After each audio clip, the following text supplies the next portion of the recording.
The pen hovered over a contract. The translator smiled. And every word coming out of his mouth was a beautifully constructed lie. Renee heard it all while pouring wine. When she leaned in and whispered the truth, she didn't just stop a signing, she ignited a war, and stepped out of the shadows for the first time in 3 years. Renee Taylor straightened her black vest for the second time before pushing back through the service door of Vault 21, Chicago's most deliberately forgettable steakhouse. The kind of place where the menu had no prices, the booths had no windows, and the waitstaff had one ironclad rule, delivered by her floor manager, Dennis, every single shift without variation. To these men, you are furniture that pours Cabernet. You serve. You clear. You do not exist. Are we clear? Renee had nodded.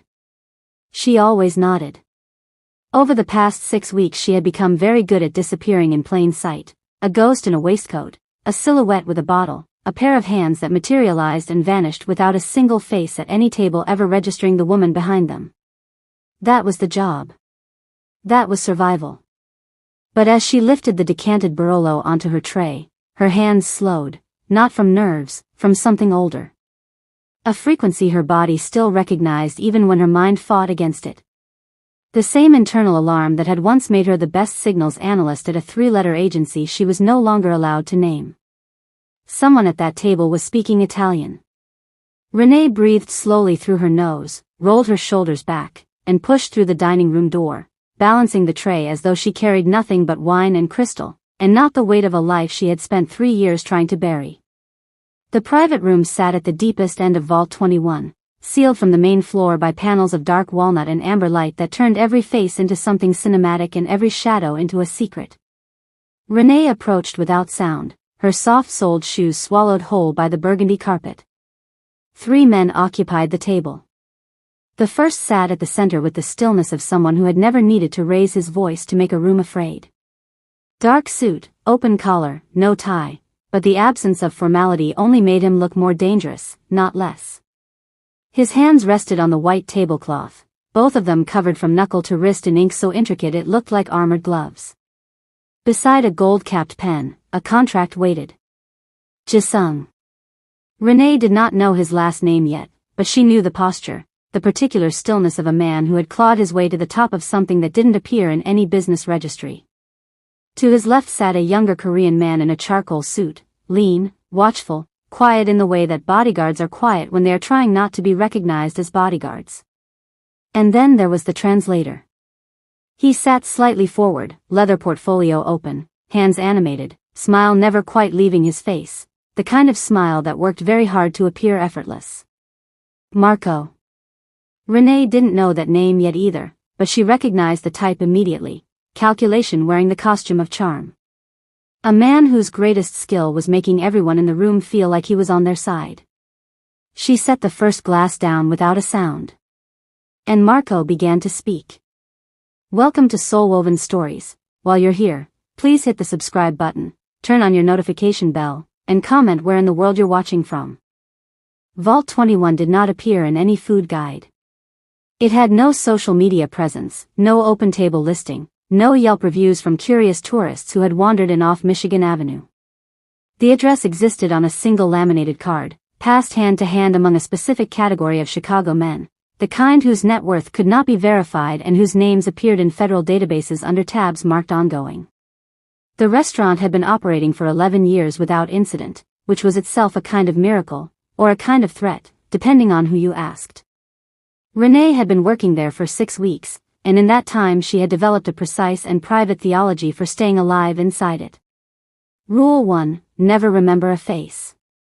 The mind catalogs what the eyes absorb, and in a room like this, knowing too much was a liability that could get a person quietly retired from the profession of breathing. So Renee trained herself to see shapes instead of people. A navy suit.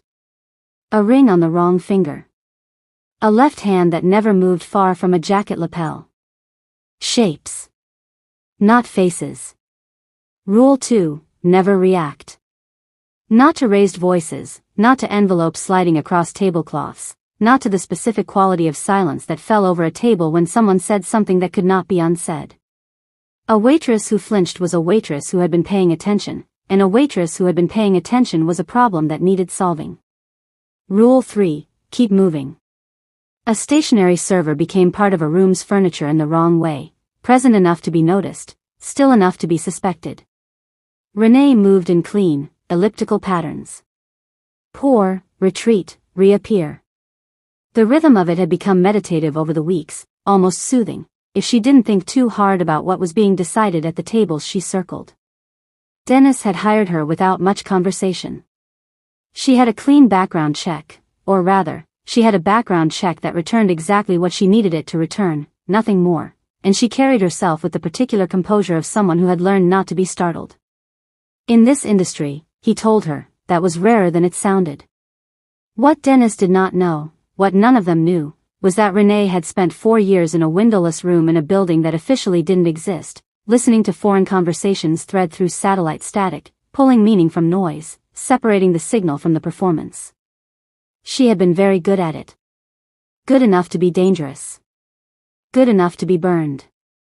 Now she poured wine for men who terrified other men, and she kept her head down, and she sent what she could to her brother's legal fund every 2 weeks, and she did not think about the past. That had been the plan. That had been the plan until Marco opened his mouth and began, very professionally, to construct a lie that was going to get someone killed. Jisung did not enter a room. He occupied it. Renee was restocking the service station near the east wall when the private entrance opened and the temperature of the room changed in a way she felt before she heard anything. No announcement. No dramatic pause at the threshold. He simply moved through the door with the unhurried certainty of a man who had never once in his adult life needed to prove that he belonged somewhere. He was taller than she had expected. The photographs in the file she was never supposed to have seen, back when files like that crossed her desk with regularity, had always flattened men like him into something two-dimensional. Dangerous, yes. Significant, certainly. But photographs could not capture the specific quality of presence that Jisung carried into Vault 21 that evening. The dark suit was immaculate without appearing to try. The collar of his white shirt sat open at the throat, and where most men might have looked casual, the exposed ink at his neck only reinforced what the stillness in his eyes already communicated. This was not a man who had been given power. This was a man who had excavated it from something difficult and kept it. He took his seat without surveying the room, which told Renee more than if he had. Men who checked exits when they entered were men who still lived in fear of what might follow them. Jisung settled into his chair the way a blade settles into a sheath, completely, and without urgency. Marco was already standing. He had arrived 20 minutes earlier, ordered sparkling water he didn't touch, and spent the intervening time arranging his leather portfolio with the focused energy of a man who wanted to appear prepared rather than nervous. There was a difference, and Renee had clocked it immediately. True preparation was quiet. What Marco projected was performance. He extended his hand to Jisung with a smile that arrived a half-second too fast, the kind of smile that was loaded in advance, waiting to be deployed, rather than produced naturally by the moment. His Italian suit was expensive in a way that announced itself. His cufflinks caught the candlelight and held it just a beat too long. Every detail about Marco Vitelli said the same thing in slightly different languages, trust me. Which was, Renee knew, the oldest warning sign in existence. She approached the table with the Barolo, keeping her orbit wide and her expression pleasantly vacant. From this distance she could observe without being observed, one of the foundational skills of her former life, repurposed now for an entirely different kind of intelligence work. Jisung spoke briefly to his associate in Korean. His voice was low, unhurried, stripped of anything ornamental. Marco laughed at something that had not been directed at him, inserting himself into the exchange with the practiced ease of a man accustomed to making himself central. Jisung did not look at him when he laughed. That small, precise absence of acknowledgement told Renee everything. The lion knew there was a snake at the table. He simply didn't know yet which direction it would strike. The first mistranslation was small enough to be an accident. Renee had her back half-turned at the service station, decanting a second bottle with the slow, practiced patience the job required, when she heard Marco render the Italian phrase, condizioni preliminari, preliminary conditions, as initial generosity. It was a soft substitution. Almost elegant. The kind of linguistic sleight of hand that only registered as wrong if you already knew what right sounded like. Renee's hands did not stop moving. The wine continued its dark ribbon into the crystal. She filed it. Said nothing. Told herself it could be stylistic. Translators took liberties. The architecture of meaning didn't always survive the crossing between languages intact. She had written that caveat into enough field reports to believe it, at least partially, at least for another few minutes. The second mistranslation was not small. The Italian representative, silver-haired, unhurried, with the particular ease of a man conducting a transaction he considered already complete, used the word cession. Surrender. A full and unconditional transfer of something. The word carried legal and territorial weight that was specific and unmistakable, the kind of term that did not exist by accident in a sentence. Marco translated it as collaborazione. Collaboration. Partnership. Something mutual, something chosen, something that implied both parties walked away with something gained. Renee set the decanter down with extraordinary care. Because those two words were not synonyms. They were not even neighbors. They lived on opposite ends of an arrangement, and the distance between them, in a room like this, at a table like this, with a contract like the one currently sitting beneath Jisung's tattooed hands, was not a linguistic gap. It was a trap door. She began to move through the room again. Slow. Elliptical. Her face carrying nothing. But her mind was no longer in Vault 21. It was running the architecture of the meeting backward, reconstructing what she had half-heard over the past 40 minutes through the new filter of intentional deception. The territorial language the Italian had used early in the dinner, which Marco had softened into logistical discussion. The clause she had caught in passing about consequences, rendered breezily as expectations. The specific legal phrasing buried in the third paragraph of the contract, which she had glimpsed when she leaned in to retrieve a bread plate, language that in its original Italian did not describe a business partnership at all. It described an absorption. A dissolution. A signature that would legally position Jisung's entire Chicago operation as a subsidiary of the Italian syndicate, transferred, not merged, with no exit clause and no recourse. Marco wasn't facilitating a deal. He was narrating Jisung's execution in a language Jisung couldn't hear, dressed in the vocabulary of opportunity, while the man across the table smiled the specific smile of someone who had already decided how the evening ended. And Jisung's pen was moving toward the first signature line. Renee picked up her bottle and walked back toward the table. She had been 31 when they burned her. Not literally. The agency preferred cleaner methods, a quiet reassignment, a security clearance quietly revoked, a name quietly removed from internal directories until the person attached to it became, for all institutional purposes, a rumor. What they did to Renee was more precise than fire. They simply erased the record of her competence and replaced it with a file that suggested instability. Emotional compromise. Analyst error. She had been none of those things. What she had been was correct. In the spring of her 4th year, working signals intercepts for a joint task force operating out of a facility in Northern Virginia, Renee had flagged an anomaly in a series of encrypted communications between a domestic financial contractor and 3 foreign accounts she was not supposed to have been monitoring. She had followed the thread anyway, because following threads was what she did, what she had always done, the way some people could not leave a loose seam without pulling it until the whole hem came undone. What unraveled was significant. A money corridor, moving operational funds through civilian infrastructure, connected to an asset whose name appeared in 2 separate classified programs. Connected, more specifically, to a senior officer whose name appeared on the organizational chart 3 levels above her own. She had written it up. Clean, sourced, cross-referenced. The kind of report that took 4 days and cost her approximately 20 hours of sleep. It disappeared within 48 hours of submission. She was placed on administrative review within 72. The official language cited analytical overreach and unauthorized database access, both of which were technically accurate in the way that a photograph of a person mid-blink is technically accurate, framing truth into something that communicated its opposite. The unofficial language, delivered to her in a parking garage by a colleague she had trusted, was simpler. You found something that belongs to someone who doesn't get found. Walk away, Renee. While walking is still an option.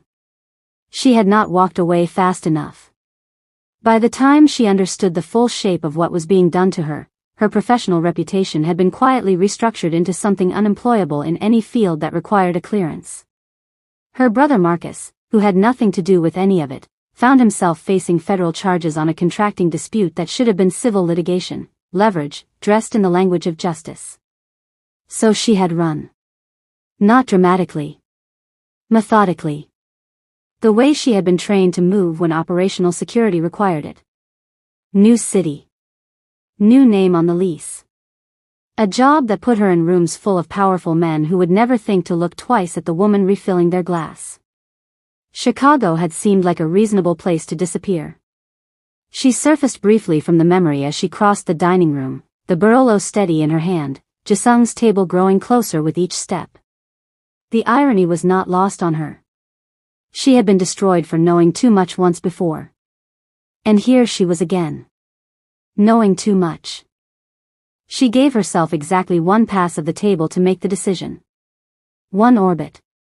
The length of a refill, the time it took to move from Jisung's left side to his right, to lift the bottle, to let the wine describe its slow arc into the glass. If she had not committed by the time the pour was complete, she would retreat to the service station, finish her shift, and leave through the back entrance on Whacker the same way she had every night for 6 weeks. Anonymous. Intact. Invisible. The Italian representative was speaking again, his tone the particular warmth of a man delivering what he wanted his audience to receive as generosity. Marco leaned slightly forward, portfolio open, pen uncapped, the picture of professional diligence. He began to translate. And Renee, passing behind Jisung's associate to reach the far side of the table, heard Marco convert the Italian phrase for irrevocable forfeiture into a show of good faith. 3 words. Burying a legal landmine under a bouquet. She made her decision. The geometry of what came next required precision. Jisung's associate sat to his left, younger, sharper-eyed, the one whose jacket hung slightly wrong at the right hip in the way jackets hung when something was holstered beneath them. Across the table, one of the Italian delegation's men had positioned his chair at an angle that kept his dominant hand unobstructed and close to his body. Marco sat between them, still performing helpfulness with the dedicated energy of a man who had rehearsed it. Renee moved to Jisung's right.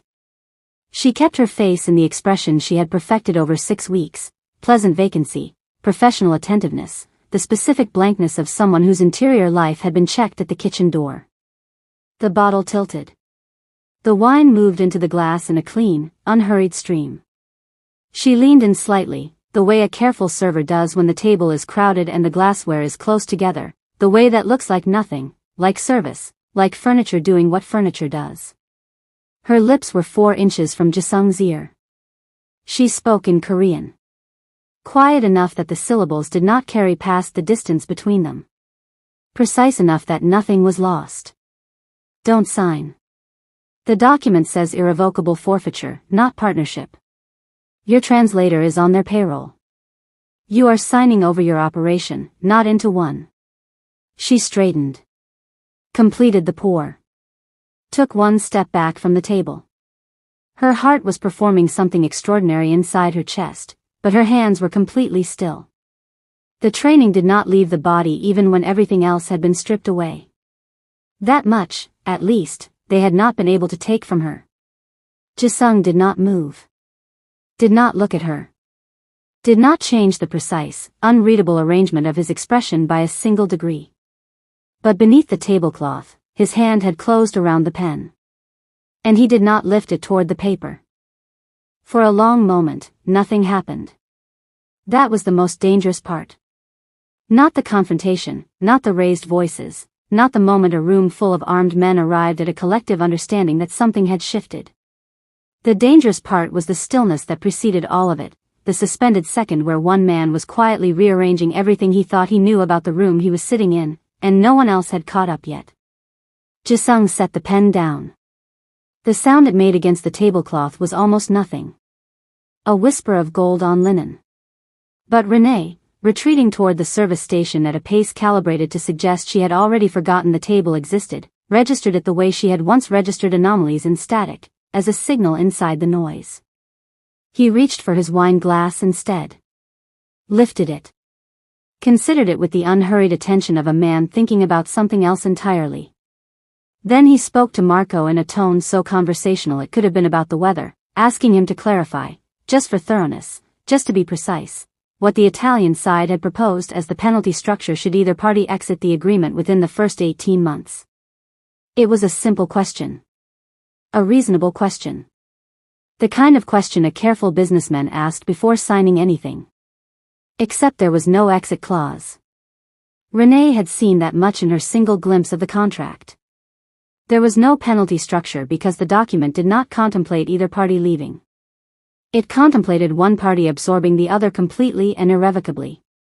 There was no provision to clarify because the provision did not exist. Marco did not hesitate. That was the tell. A genuine translator working from a legitimate document would have paused, located the relevant clause, referenced the specific language. Marco smiled and produced an answer immediately, fluid, confident, and entirely fabricated. A penalty of 15%, he said, payable within 90 days, standard syndicate protocol. Jisung nodded slowly. Then he asked Marco to read that clause directly from the Italian text. The silence that followed was not empty. It was load-bearing. It held the weight of every person in the room recalibrating simultaneously, each of them feeling the temperature change without yet knowing its source. Marco's smile remained in place with the structural integrity of something that had been bolted there, but his eyes moved, just once, briefly, toward the Italian delegation's senior man across the table. That single glance was a confession. Jisung saw it. Renee, watching from her position at the service station with a cloth she had been folding for the past 45 seconds, saw it too. The Italian representative's expression did not change, but his right hand moved below the table with a quietness that had nothing to do with dinner etiquette. The wine glass nearest the candle caught a vibration from somewhere, the building, the traffic outside, or simply the room itself, and shivered. Nobody reached to steady it. Jisung upended the table. Not in rage, that was what surprised her.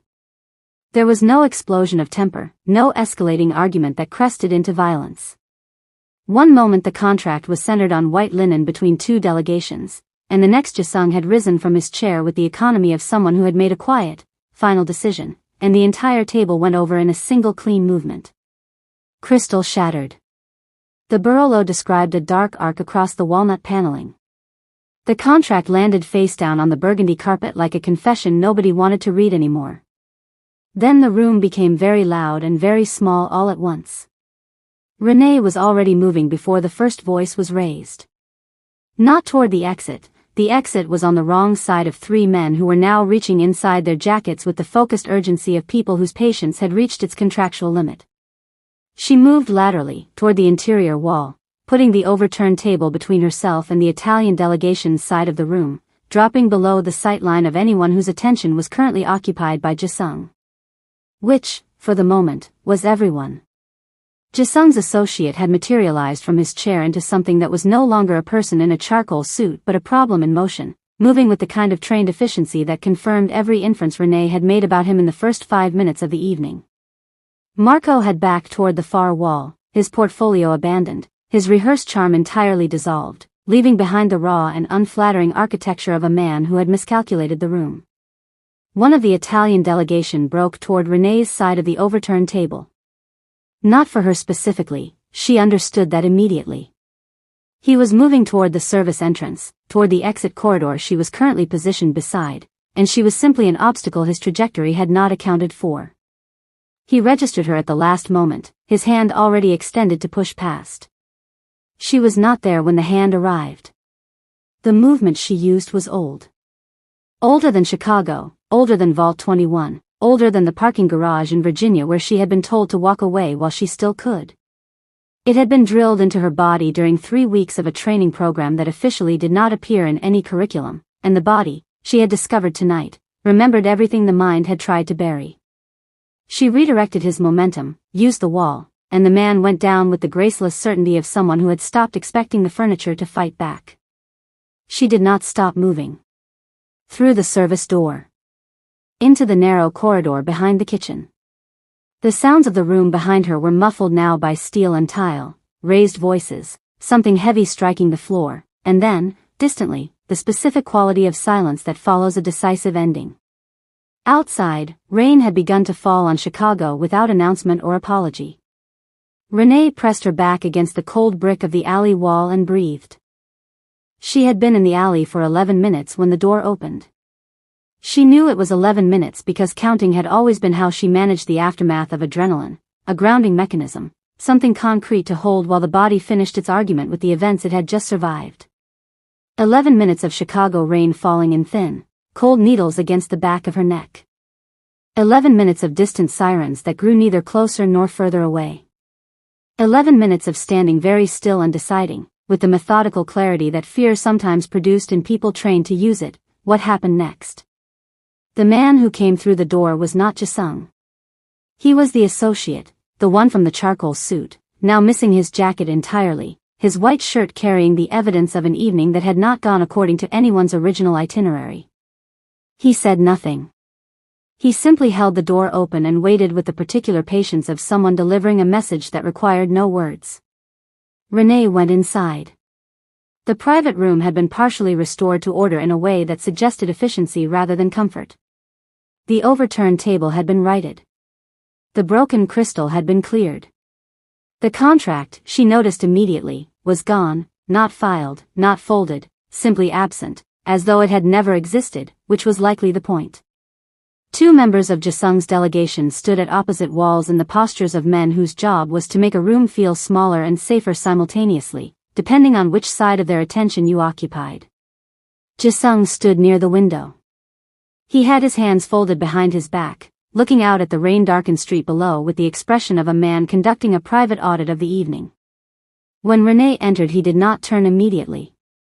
He let the moment exist on its own terms for several seconds, which she understood instinctively was not rudeness but calibration, the same way a careful person tests the temperature of a room before deciding how to inhabit it.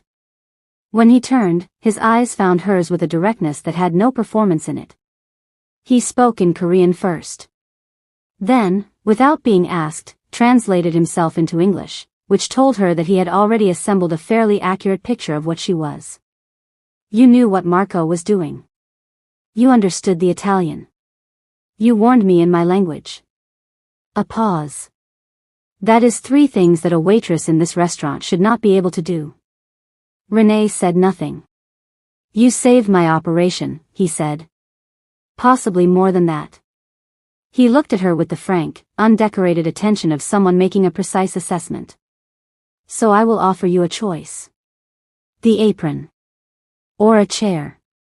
He gestured once, briefly, toward the table. One keeps you invisible. The other does not. But you stopped being invisible tonight the moment you leaned in. The rain continued outside. Renee looked at him for a long moment. Then she looked at the chair. She found her reflection in the steel panel beside the service exit on her way out. Not a mirror, Vault 21 was not the kind of place that installed mirrors in its back corridors, where the lighting was functional rather than flattering and the walls had heard too many conversations to be trusted with reflective surfaces. But the panel was polished enough, and the corridor dim enough, that what looked back at her was close to the truth. A woman in a black vest. Hair pulled back with the precision of someone who had learned not to draw attention to herself. Eyes that were, she noticed for the first time in a long time, not afraid. Tired, yes. Certain things did not resolve in a single evening. Marcus was still fighting a legal battle that had been engineered to exhaust him. Her name was still attached to a file in a building in Virginia that described a person she had never been.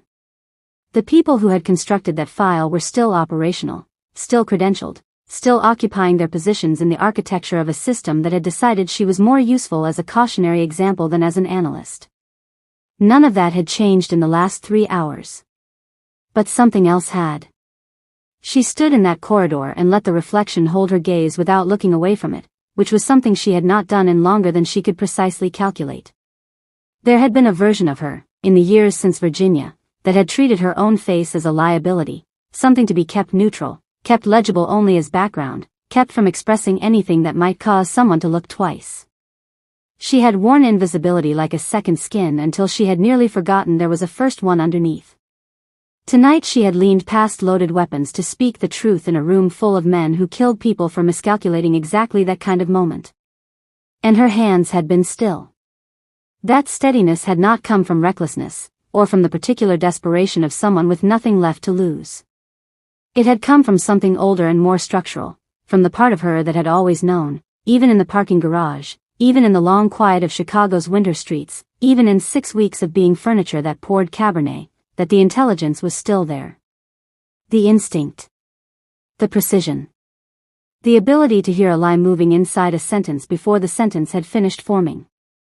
They had taken her clearance. Her reputation.